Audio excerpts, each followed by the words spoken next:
नमस्कार दोस्तों, गन्नौर में एसईबीसी समाज की बैठक जोरों पर है। इसीलिए एक ही हफ्ते में आज दूसरी बैठक निर्धारित की गई है। तो हम भी चल पड़े प्रजापति धर्मशाला की ओर देखने के लिए आखिर इस बैठक का निष्कर्ष क्या निकलता है। साथियों, जो पिछड़े हैं वो पिछड़े हैं। हम लोगों को ये देखना है कि हमको एक जगह कैसे इकट्ठा होना है, और हमने इकट्ठा होना है कि हम हैं यहाँ के मूल निवासी। अगर हम मूल निवासी तो यहाँ विदेशी भी हैं, और जो विदेशों ने हम लोगों को इतनी 6,743 जगह बांट दिया गया है। अगर इतनी जगह हम बढ़ जाएंगे तो हमारी शक्ति का एकदम से बनता धार हो जाएगा। तो हमारे मानो इतना तगड़ा संदेश हमारे को दे के गए हैं। अगर हमारे को बदलना है, एक विचार बदलना है। हम लोगों ने एक विचार बदल के एक जगह इकट्ठा होना है। कैसे इकट्ठा होना है? हम लोगों को जाति में बांट दिया गया। हम बोलते हैं जाति पर गर्व करो, लेकिन मैं बोलता हूँ जाति पर गर्व मत करो, जाति पर शर्म करो। हम लोगों को शर्म आनी चाहिए। ये नीच बताते हैं, ये ऊंच बताते हैं, लेकिन हम यहाँ के हैं मूल निवासी आदमी। ये ऐतिहासिक भी है और क्या नाम है, साइंटिफिक भी है। और जो बाहर से आए हैं उन्होंने भी अपने किताबों में लिखा कि हम विदेशी हैं। कर्नाटक के अंदर जाके देखिए, उन लोगों का हम बिल्कुल धन्यवाद करते हैं कि हम लोगों को यहाँ शरण दी है, लेकिन हम लोगों को यहाँ नीच बताते हैं। बाहर से आए लोग जबकि हम ऊंच है। अगर अपना कष्ट निवारण चाहते हो, सम्मान चाहते हो समाज में, आज छोड़ दो, कल छोड़ दो, 10 साल छोड़ दो, 20 साल में छोड़ दो, तो इस जाति के फंदे को निकालना ही पड़ेगा। मैं ये मानता हूँ जाति गर्व नहीं करती, वो अपमानित आदमी का गर्दन नीची करती है। हम इंसान है सभी। तुम बीमार हो मैं होता हूँ, कौन देखता है किस साथ नहीं, कौन पूछता है? मत नहीं कहते बना मुझे नहीं चाहिए। मगर समाज में, पड़ोस में, गाँव में अब हमारे को गुमराह करने के लिए टुकड़े में हमारे को डिवाइड किया हुआ है, और हम गर्व करते हैं। इसलिए सुंदर भाई साहब कहा था ये गर्व संन्यास, श्रम संन्यास। तो इसी कड़ी में नेक्स्ट साथी मेरे हैं डॉक्टर रामवीर स्वामी जी। डॉक्टर रामवीर स्वामी जी, इन लोगों ने निस्वार्थ भाव से और ऐसे समय में जहाँ जिस टाइम लोग देखते हैं कि कौन सी पार्टी मजबूत है, कौन सी कमजोर है, उसके साथ लगते हैं। जहाँ उनको अपना राजनीतिक लाभ मिलता है उसके साथ लगने की कोशिश करते हैं। और इन्होंने ऐसे मौके पे ये बेड़ा उठाया है। वो आप लोगों से एक उम्मीद है कि जितने भी साथी इससे जुड़े हुए हैं, जो जानकारी अभी जितने वक्ताओं ने दिया है वो इसीलिए दिया है कि अपने अधिकारों को पहचानें। जब हम अपना अधिकार को पहचान लेंगे तो हमारे अंदर से आवाज़ आएगी ये ठीक है, ठीक है। मेरा कहने का भाव ये है कि हम आधा जीते हैं, आधा जीते हैं। आप कहोगे भौजी हम जो ठीक ठाक बैठे हैं, मैं वजन उठा लेता हूँ, मैं बरोटा बांध देता हूँ। अरे नहीं, आप आधा जीते हो, आधा मरे हुए हो, आधा सांस लेते हो। आप पूरा सांस लीजिए, आप पूरा सांस लीजिए, आधा सांस न लीजिए। मेरा मानना सिर्फ एक है कि हम समाज को संगठित कैसे करें। सबका विषय घूम घाम के एक ही बिंदु पे आता है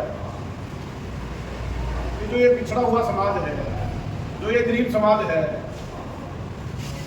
इसको विचारों के अंदर जो बंधन है, कोई उसको नीच की भाषा में समझता है, कोई उसको गरीब की भाषा में समझता है, कोई उसको अन्य अन्य फर्क हो सकते हैं। लेकिन इस बंधन से हम कैसे निकले? तो इस बंधन से निकलने का सवाल तो आता ही है, साथ साथ ये भी आता है बीच में। पहले कुछ वक्ताओं ने कहा कि हम मूल निवासी हैं, सारी चीजें ठीक है, लेकिन ये सारी शक्तियां हमारे पास थी, बुद्धि की हमारे पास कमी नहीं थी, शक्ति की हमारे पास कमी नहीं थी, रोजगार की हमारे पास कमी नहीं थी, सारी शक्तियां थी। ये कमेरा वर्ग हर काम का कारीगर था, हर व्यवसाय यहां से चलता था। सारे व्यवसाय चलने के बाद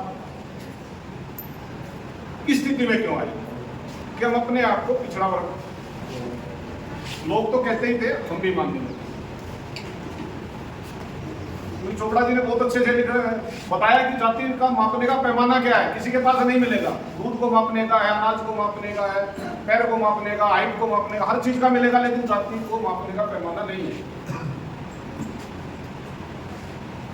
तो जब जाति को मापने का पैमाना नहीं है तो ये आया कहां से, क्यों आया?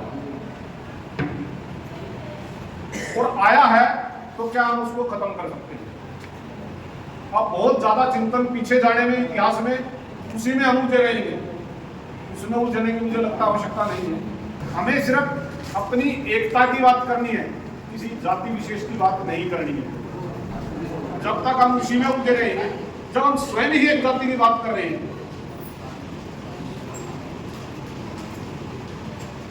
हम आपस में एक दूसरे को हीन मानते हैं, तो जो और अन्य जातियां हैं उससे आप क्या उम्मीद लगा सकते हैं? क्या वो नहीं करेंगे? क्या वो नहीं करेंगे? क्या स्वाभाविक क्या करेंगे?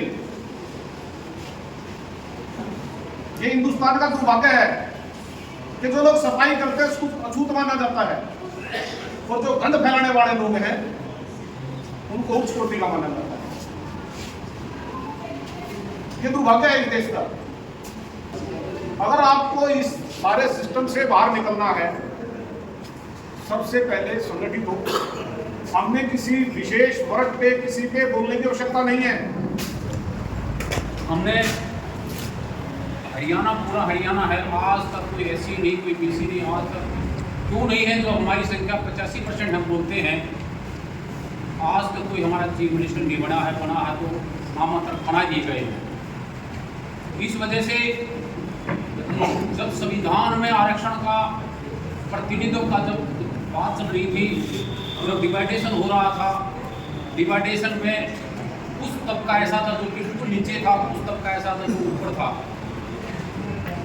उस वजह से उस तबके को बराबर में लाने के लिए हमारे संविधान निर्माताओं ने इस आरक्षण की प्रतिनिधित्व की आवश्यकता समझी और वो प्रतिनिधित्व संविधान में लिखा गया।